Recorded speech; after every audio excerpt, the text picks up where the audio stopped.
the collectivist ideas are driven on the empathic front by people's reflexive compassion, I would say. And that reflexive compassion is a manifestation of something approximating the instinct for maternal care that extends, in the human case, beyond infants and children to one another. And there's something about that that's valid and viable. Now,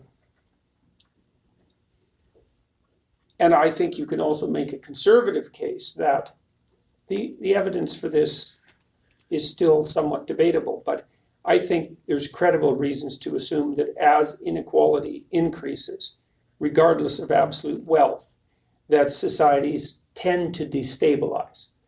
At least what you see is an acceleration of male-on-male violence in states and counties or in cities and counties and states where inequality is highest. So with regards to male-on-male violence, the most peaceful geographical areas are those where everyone is rich or everyone is poor. And the most violent areas are those where there's a vast gap between the bottom and the top. And that appears to be a consequence of, imagine that you have a steep hierarchy with lots of people at the bottom. A lot of them are young males. They're willing to take exceptional risks to move themselves up hierarchies, even at the cost of their own skin or perhaps at the cost of someone else's. And so the degree to which collectivist ideas are driven by compassion and a desire to ameliorate the most profound negative consequences of inequality are worth considering. I also think that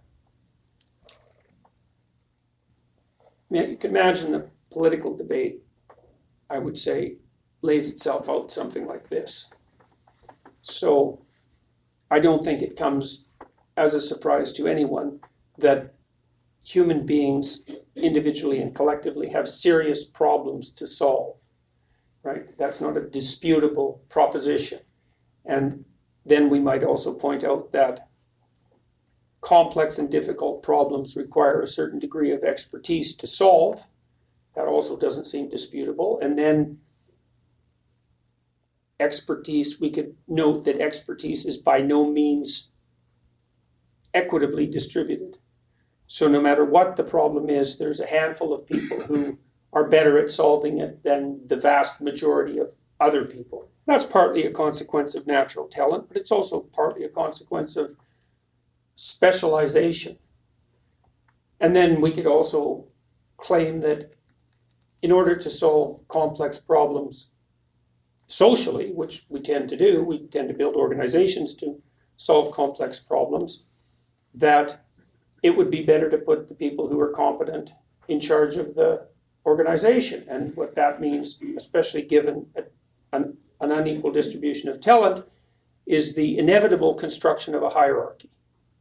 And I would think of that as a hierarchy of competence, right? If it's a valid problem and the solution is worth pursuing, then you can generate a hierarchy whose validity is predicated on the utility of the hierarchy in relationship to solving the problem.